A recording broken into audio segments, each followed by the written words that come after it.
They called it a triumph. The media painted it as Meghan Markle's royal tour masterpiece, Australia 2018, where crowds supposedly fell in love with the Duchess of Sussex and her fairy tale romance with Prince Harry. But here's what they didn't tell you, what the palace desperately tried to hide, and what royal biographer Tom Bower has now exposed in the most shocking way possible. Meghan Markle is effectively banned from Australia. Not by law, not by some dramatic decree, but by something far more devastating. Complete and total rejection by the very country that once welcomed her with open arms. The woman who believed she was the next Princess Diana, who thought that Australian tour proved her global star power, can't even get an invitation back to the land down under. And the reasons why will absolutely blow your mind. This isn't just about hurt feelings or royal protocol. This is about a calculated, systematic effort to ensure that Meghan Markle never again sets foot on Australian soil as any kind of representative, royal or otherwise. Tom Bower, the investigative journalist who wrote the explosive biography Revenge, has revealed the stunning truth behind Australia's silent treatment of the Sussexes. According to his research, there are two devastating reasons why Meghan will never return to Australia, and both of them expose just how far she's fallen from that golden moment in 2018 when she thought she'd conquered the Commonwealth. The first reason is political, and it's absolutely brutal.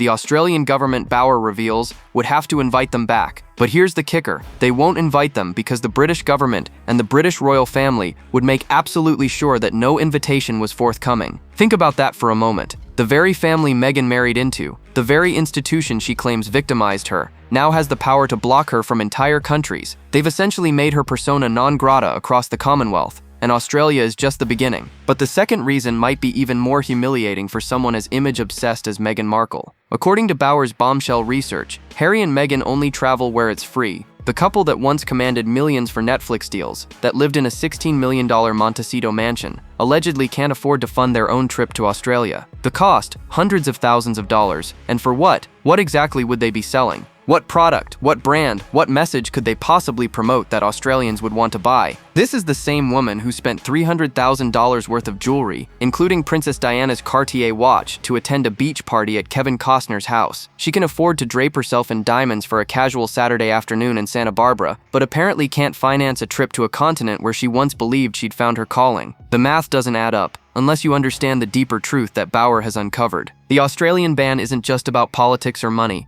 It's about something far more personal and far more devastating for Meghan's carefully constructed image. It's about the fact that Australia, like so many other places, has seen through the facade. They've watched her trajectory since 2018, and they want absolutely nothing to do with what she's become. But this story gets so much worse, because the Australia situation is just the tip of the iceberg. The Australian government's silent block isn't some conspiracy theory or royal gossip. It's cold, calculated political strategy, and Tom Bower has exposed exactly how it works. When he reveals that the British government and the British royal family would make absolutely sure that no invitation was forthcoming, he's describing a coordinated effort that spans continents and governments. This is diplomatic warfare at its most sophisticated level, and Meghan Markle is the target. Think about how this actually plays out behind closed doors. Australian officials, when considering any kind of royal visit or Commonwealth event, don't just make decisions in isolation. They consult with British diplomatic channels, they coordinate with Buckingham Palace, and they follow established protocols that have been in place for decades. What Bower has uncovered is that these same channels, these same protocols are now being used as weapons against the Sussexes. The British Foreign Office, which once would have facilitated and encouraged royal visits to Commonwealth nations, now actively discourages any official recognition of Harry and Meghan's quasi-royal activities. This isn't just about preventing them from representing the crown, it's about ensuring they can't create any confusion about their status or their authority. Australia, as a key Commonwealth nation, follows these diplomatic signals religiously, but the political dimension goes even deeper than government coordination. According to Bower's research, there's a fundamental understanding among Commonwealth nations that allowing the Sussexes to operate as rogue royals would set a dangerous precedent. If Harry and Meghan can conduct royal-style tours without palace approval, what stops other disgruntled royals from doing the same? What stops them from creating competing power centers that undermine the very foundation of constitutional monarchy? Australia learned this lesson the hard way with their own republicanism debates. They understand better than most how fragile the balance is between tradition and modern relevance. The last thing they want is to become a staging ground for Harry and Meghan's attempts to create an alternative royal brand. The political risks are simply too high, and the benefits are virtually non-existent. The Nigerian trip that Harry and Meghan conducted was a perfect example of why this coordinated blocking strategy exists. That quasi-royal tour created exactly the kind of confusion and controversy that Commonwealth governments want to avoid. Sources close to the situation revealed that British officials were furious about the Nigeria visit, not just because it wasn't authorized, but because it created diplomatic complications and blurred the lines of official representation. Australia watched that debacle unfold and drew their own conclusions. If they allowed Harry and Meghan to return for any kind of official or semi-official event, they'd be walking into the same minefield. They'd face questions about authorization, about royal protocol, about whether they were legitimizing the Sussexes' independent operations. The political headache simply isn't worth whatever minimal benefits their presence might bring. What makes this political rejection even more devastating for Meghan is that it's not based on personal animosity or petty revenge. It's based on cold political calculation. Australian officials aren't blocking them because they dislike them personally. They're blocking them because hosting them would create more problems than solutions.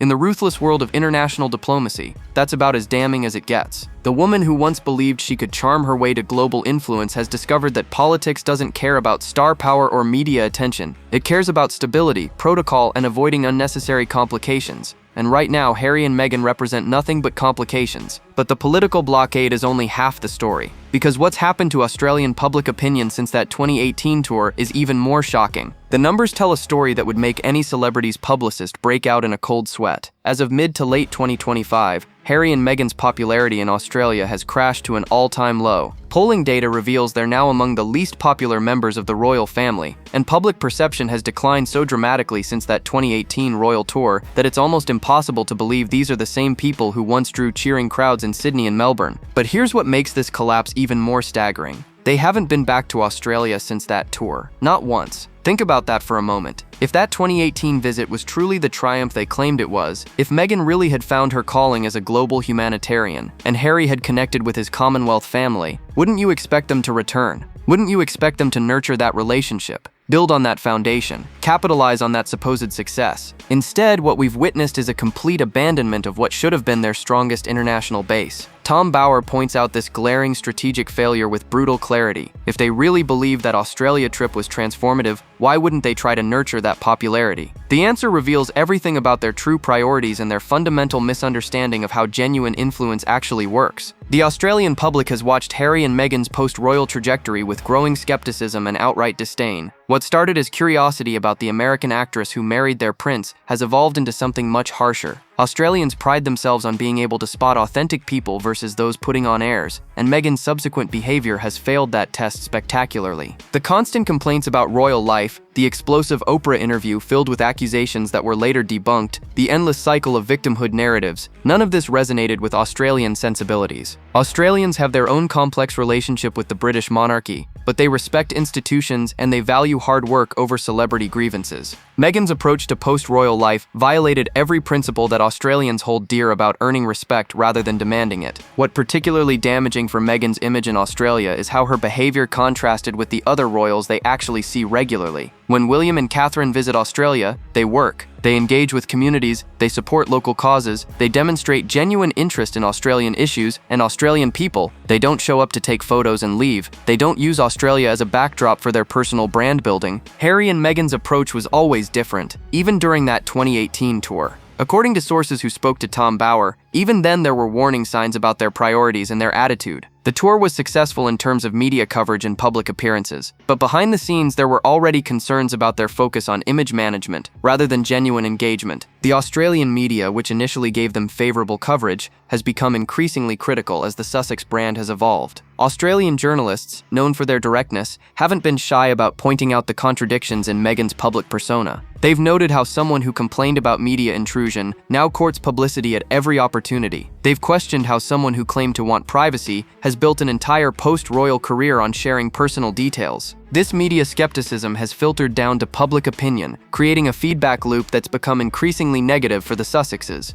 Unlike the American media, which still treats them with some level of celebrity deference, Australian outlets approach them as they would any other public figures, with scrutiny rather than adulation. The final nail in the coffin for their Australian popularity might be their association with causes and statements that don't align with Australian values. Their political commentary, their celebrity friendships, their lifestyle choices, all of this has been noted and judged by an Australian public that values substance over style. But the real reason they can't return to Australia goes beyond just public opinion. It's about a systematic strategy to cut them off from the entire Commonwealth. The Commonwealth lockout strategy that Tom Bower has exposed isn't just about Australia. It's a comprehensive, coordinated effort to ensure that Harry and Meghan can never again use Commonwealth nations as stages for their rogue royal performances. And the Nigeria trip that they conducted wasn't just embarrassing, it was the catalyst that made this lockdown strategy absolutely essential from the British government's perspective. When Harry and Meghan flew to Nigeria and conducted what looked like an official royal tour, they crossed a line that the Foreign Office and Buckingham Palace had been dreading. They created exactly the kind of constitutional confusion that Commonwealth governments spend enormous resources trying to avoid. Here were two people who had stepped back from royal duties, who had been stripped of their official patronages, conducting themselves as if they still represented the crown. The diplomatic fallout from that Nigeria visit was immediate and severe. British officials were reportedly furious, not just because it wasn't authorized, but because it created genuine confusion about Britain's official position on various issues. When Harry and Meghan made statements or appeared at events, were they speaking for themselves or for Britain? Were their positions reflective of official British policy? The ambiguity was diplomatically toxic. Australia watched this unfold and drew immediate conclusions about what hosting the Sussexes would mean for their own international relationships. If they invited Harry and Meghan for any kind of official or semi-official event, they'd be walking into the same constitutional minefield. They'd face questions from the British government, from other Commonwealth nations, and from their own parliament about whether they were legitimizing unauthorized royal activities. The Commonwealth Secretariat, which coordinates relationships between member nations, has its own concerns about the Sussex situation. These nations work together on shared values and common goals, but they also respect the constitutional frameworks that govern royal representation. When Harry and Meghan operate outside those frameworks, they create complications that ripple through the entire Commonwealth system. What makes this lockout strategy so effective is that it doesn't require dramatic declarations or public confrontations. It works through quiet diplomatic channels, through subtle pressure, through the kind of behind-the-scenes coordination that keeps international relationships functioning smoothly. Australia doesn't have to publicly announce that they're blocking the Sussexes, they just have to follow the diplomatic signals they're receiving from London. The irony is devastating for Meghan, who once saw the Commonwealth as her pathway to global influence. During that 2018 Australia tour, she reportedly believed she was establishing herself as a major Commonwealth figure, someone who could bridge cultures and represent British values on the world stage. Instead, her subsequent behavior has made her persona non grata across the very network she hoped to dominate. Tom Bower's research reveals that British officials have been particularly concerned about preventing Sussex tours in Commonwealth nations because these countries have special constitutional relationships with the Crown. Unlike other international destinations, Commonwealth nations have legitimate expectations about royal protocol and representation. When Harry and Meghan blur those lines, they're not just creating publicity problems, they're creating constitutional crises. The strategy has been remarkably successful. Since the Nigeria debacle, there have been no official invitations for Sussex tours in Commonwealth nations. No government wants to deal with the diplomatic complications, the constitutional questions, and the inevitable friction with London that would result from hosting them. The cost-benefit analysis is simple. The risks far outweigh any potential benefits. For Meghan, this represents the collapse of what should have been her greatest strategic advantage. Her marriage to Harry was supposed to give her access to this incredible network of nations, this global platform for influence and impact. Instead, her behavior has turned that network into a closed door, a reminder of opportunities squandered and bridges burned. The Commonwealth lockout isn't just about preventing future tours,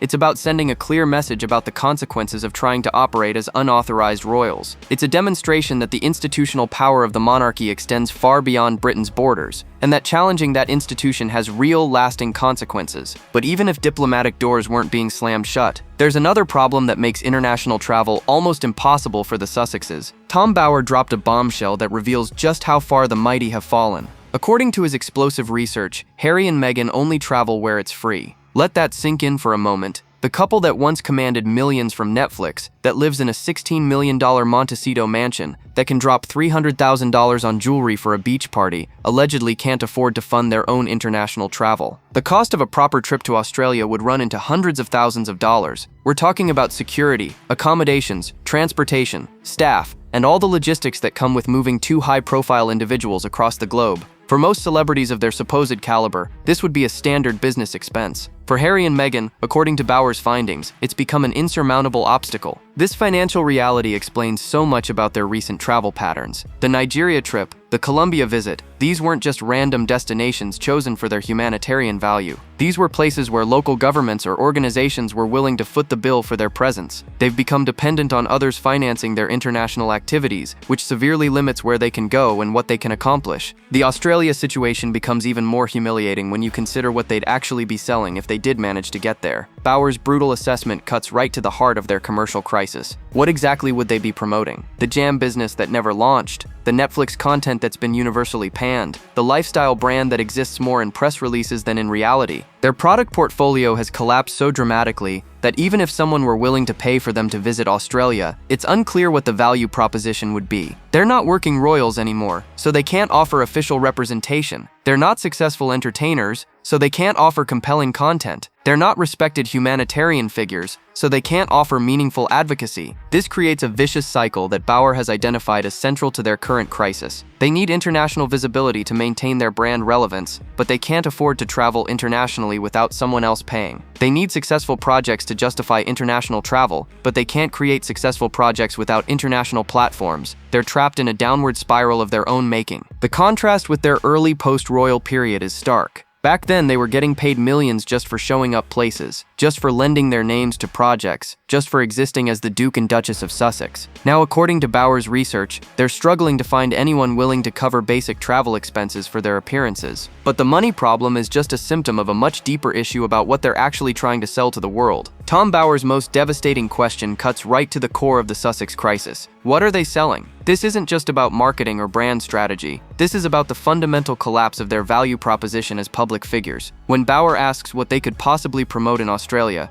he's exposing the uncomfortable truth that Harry and Meghan have become celebrities without substance, famous for being famous rather than for accomplishing anything meaningful. The jam business that Meghan teased for months never materialized into actual products people could buy. The lifestyle brand that was supposed to revolutionize how we think about wellness and luxury exists mainly in carefully staged Instagram posts and press releases. The Netflix content has been widely criticized as self-indulgent and disconnected from audience interests. So what exactly would they be selling to Australians who pride themselves on valuing authenticity over celebrity? Their commercial failures have been spectacular and public. The Spotify podcast deal that was supposed to establish Meghan as a major media voice ended with executives reportedly calling them grifters. The Netflix partnership that was meant to showcase their creative talents has produced content that even sympathetic critics struggle to defend. Every venture they touch seems to lose momentum and credibility within months of launch. Bauer points out that this commercial toxicity makes them unmarketable in practical terms. Brands don't want to associate with controversy and declining relevance. Governments don't want to host people who can't deliver meaningful outcomes. Audiences don't want to invest time and attention in personalities who promise transformation but deliver nothing but complaints and lifestyle content. The contrast with successful celebrity brands is stark. When other high-profile figures travel internationally, they're promoting specific projects, supporting concrete causes, or advancing clear agendas. They have something to offer beyond their mere presence. Harry and Meghan have somehow managed to transform themselves into celebrities whose main product is their own celebrity, a circular proposition that becomes less compelling with each failed venture. What makes their commercial collapse even more tragic is that they started with incredible advantages. The Sussex brand should have been unstoppable, combining royal heritage with American entrepreneurial spirit, humanitarian credentials with media savvy, tradition with innovation. Instead, they've managed to squander every single advantage through poor decision-making and a fundamental misunderstanding of what audiences actually want. The Australian market, in particular, would have been perfect for their supposed brand values. Australians appreciate environmental consciousness, social justice, and authentic communication. But instead of developing genuine expertise in these areas, Harry and Meghan have offered nothing but surface-level celebrity activism and lifestyle content that feels disconnected from real-world concerns. Their inability to answer the basic question of what they're selling reveals a deeper problem about their understanding of public life and commercial success. They seem to believe that their personal stories and grievances constitute a product worth paying for, when the market has clearly demonstrated otherwise. But their commercial failures pale in comparison to how their rogue royal tours have backfired internationally. The Nigeria trip wasn't just a diplomatic embarrassment, it was a masterclass in how to destroy your international credibility in one carefully orchestrated disaster. Tom Bauer's research reveals that this quasi-royal tour didn't just anger British officials, it created a template for why no Commonwealth nation wants to touch the Sussexes with a 10-foot pole. The fallout was immediate, severe, and utterly predictable for anyone who understood international protocol. When Harry and Meghan touched down in Nigeria and began conducting themselves like working royals, they triggered alarm bells in foreign offices across across the Commonwealth. Here were two people who had explicitly stepped back from royal duties, who had been stripped of their official patronages, who had spent years criticizing the very institution they were now attempting to represent. The constitutional confusion was immediate and toxic. British diplomatic channels went into overdrive trying to manage the damage. Officials had to clarify, repeatedly, that this was not an official royal visit, that Harry and Meghan were not representing the crown, and that their statements and appearances should not be interpreted as reflecting British government policy. The mere fact that such clarifications were necessary demonstrated how badly the Sussexes had miscalculated. Commonwealth governments watched this unfold with growing alarm. If Nigeria could be pressured or persuaded to host an unauthorized royal tour, what was to stop other nations from facing similar requests? What precedent was being set for former working royals to conduct independent operations that blurred the lines of official representation? The implications were troubling for the entire Commonwealth system. The Nigerian government itself seemed unprepared for the diplomatic complications their invitation had created. What they thought would be a prestigious cultural exchange became a source of international tension and constitutional confusion. They found themselves having to navigate between honoring their guests and managing pressure from British diplomatic channels, who were furious about the unauthorized nature of the visit. For other Commonwealth nations, the Nigeria debacle served as a perfect case study in why hosting the Sussexes would be a diplomatic nightmare. Australia, in particular, took careful note of how a simple invitation had spiraled into international incident. Their own complex relationship with the British monarchy made them especially sensitive to anything that might blur constitutional lines or create precedent for unauthorized royal activities. The tour also revealed how disconnected Harry and Meghan had become from the realities of international protocol. They seemed genuinely surprised by the negative reaction, apparently believing they could conduct royal-style tours without consequences.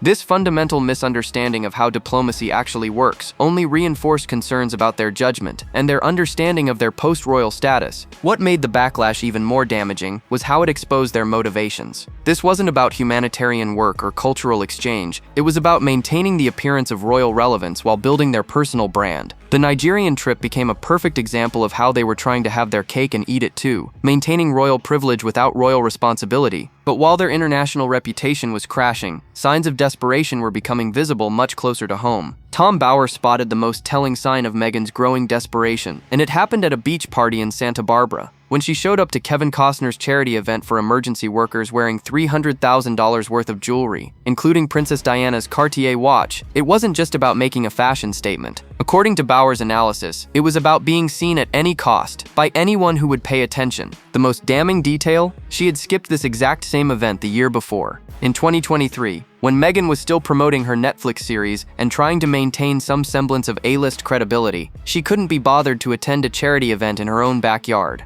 She didn't want to be seen with Harry, and she certainly didn't want to appear at something that might make her look cheap or desperate for attention. But 2024 told a completely different story. Suddenly, the same event she had snubbed became worthy of her presence, complete with a jewelry display that cost more than most people's houses. Bower recognizes this behavior pattern for what it really is: the actions of someone who is desperate to remain relevant and increasingly willing to lower her standards to achieve that relevance. The contrast between these 2 years reveals everything about Meghan's declining position. When she had Netflix content to promote and still believed she could maintain her carefully curated image, she was selective about her appearances. She could afford to be picky about which events deserved her presence, but as her commercial prospects collapsed and her celebrity status diminished, suddenly every opportunity became worth pursuing. What makes the Kevin Costner appearance even more pathetic is how transparently calculated it was. She spent hours, according to Bower, preparing herself for what was essentially a local charity event. Hours choosing her outfit, selecting her jewelry, perfecting her appearance, all for an event that would generate minimal media coverage and connect her with people who couldn't advance her career in any meaningful way. This isn't the behavior of someone confident in their position or secure in their future prospects. This is the behavior of someone who recognizes that their options are rapidly diminishing and who is willing to accept whatever attention they can get. The woman who once believed she could command global audiences is now grateful for the chance to pose for photos at a Santa Barbara beach party. Bower's observation that she's desperate to be seen, and that desperation has become increasingly obvious to anyone paying attention. The carefully managed image of the post-royal Meghan has given way to something much more frantic and much less appealing. But the Kevin Costner party was just a symptom of a much larger crisis that's been building for months. Tom Bower's assessment of their financial situation is brutal and uncompromising. Meghan has got no real income anymore. She's finished. The Netflix series is over. There's no great podcast. They don't generate any money. According to his research, the woman who once commanded millions for exclusive deals is now facing a crisis that threatens the very foundation of her post-royal existence. The numbers tell a devastating story. The Spotify partnership that was supposed to establish Meghan as a major podcasting voice ended in public humiliation, with executives reportedly referring to them in terms that can't be repeated in polite company. The Netflix deal that was meant to showcase their creative talents has produced content that even their most sympathetic supporters struggle to defend. Every revenue stream they've attempted to develop has either collapsed or failed to materialize. Bower points out that this isn't just about one or two failed projects. This represents a systematic inability to translate celebrity status into sustainable income. They've had access to the best agents, the most connected producers, the most prestigious platforms, and they've managed to squander every single opportunity through poor decision-making and a fundamental misunderstanding of what audiences actually want.